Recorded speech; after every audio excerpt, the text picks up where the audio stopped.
Unnao rape case ये वो मामला है जिसने 2017 में पूरे देश को हिला कर रख दिया था।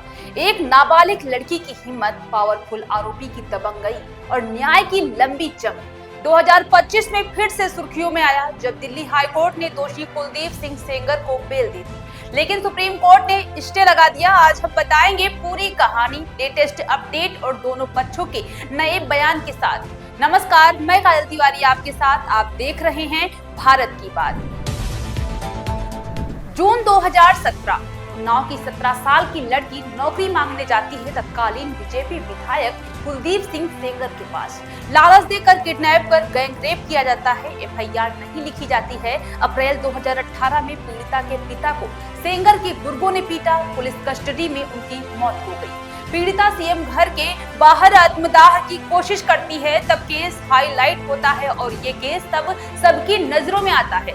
2018 सीबीआई जांच होती है, सेंगर अरेस्ट होते हैं। Supreme court case Delhi shift होता है। दिसंबर 2019 30 हजारी कोर्ट सेंगर को रेप, पॉक्सो एक्ट और किडनैपिंग में दोषी ठहराती है। उम्र कैद और 25 लाख जुर्माना लगता है। पिता की कस्टोडियल डेथ में अलग से 10 साल की सजा। न्याय मिल गया है ऐसा लग रहा था, लेकिन 2025 में बड़ा झटका लगता है। 23 दिसंबर 2025 को दिल्ली हाई कोर्ट ने सेंगर की उम्र कैद की सजा निलंबित कर दी और अपील लंबित रहने तक सशर्त जमानत दे दी। हाईकोर्ट का तर्क कि सेंगर विधायक थे, लेकिन पॉक्सो एक्ट में पब्लिक सर्वेंट की कैटेगरी में नहीं आते, इसीलिए एग्रीवेटेड ऑफेंस नहीं बनता।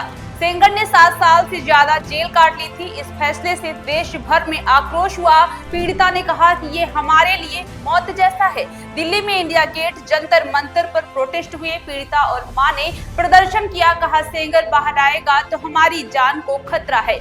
पीड़िता ने सीबीआई से शिकायत की कि जांच अधिकारी सेंगर से मिला हुआ था। सीबीआई ने तुरंत सुप्रीम कोर्ट में अपील की। कई वकीलों और एक्टिविस्ट ने भी चैलेंज किया। और अब सबसे ताजा अपडेट है कि 19 दिसंबर 2025 को सुप्रीम कोर्ट के जज सीजेआई सूर्यकांत की बेंच ने दिल्ली हाई कोर्ट के आदेश पर स्टे लगा दिया, यानी सेंगर की सजा का निलंबन और जमानत फिलहाल के लिए रद्द है। सेंगर जेल में ही रहेंगे। कोर्ट ने कहा कि ये अनोखा केस है। सेंगर पिता की मौत के केस में भी दोषी है। अगर उसमें बेल मिली तो बाहर आ सकता था, इसीलिए स्टे जरूरी है। कोर्ट ने पूछा, विधायक को पब्लिक सर्वेंट क्यों नहीं माना जाए? अगली सुनवाई जनवरी 2026 के आखिरी हफ्ते में। आपको बता दें, पीड़िता ने सुप्रीम कोर्ट के फैसले पर खुशी जताई और कहा, मुझे सुप्रीम कोर्ट पर पूरा भरोसा था। अब मैं मौत की सजा की मांग करूंगी, आराम नहीं करूंगी जब तक उसे फांसी नहीं हो जाती। परिवार ने कहा, न्याय व्यवस्था पर फिर से विश्वास मजबूत हुआ है। 28 दिसंबर को जंतर मंतर पर पीड़िता के समर्थकों के बीच एक महिला तख्ती लेकर पहुंची, जिस पर लिखा था, सपोर्ट कुलदीप सेंगर। वो बोली कि रेप जैसे मुद्दे पर राजनीति नहीं होनी चाहिए।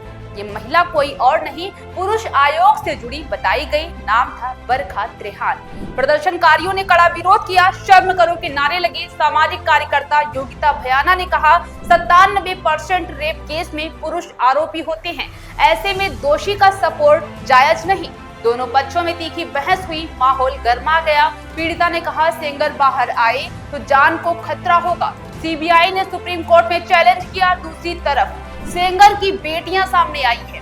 बड़ी बेटी ऐश्वर्या सेंगर, जो लीगल टीम में भी है, उन्होंने एएनआई से कहा, परिवार को सालों से सामाजिक उत्पीड़न झेलना पड़ रहा है। पुरानी दुश्मनी है पीड़िता के परिवार से। पीड़िता ने बयान कई बार बदले, टाइमिंग 3 बार चेंज की। पिता घटना के समय शहर में नहीं थे। अगर पिता दोषी भी साबित हो तो फांसी दे दो, लेकिन न्याय चाहिए। कोर्ट में मेरिट पर बहस भी नहीं हो पाई।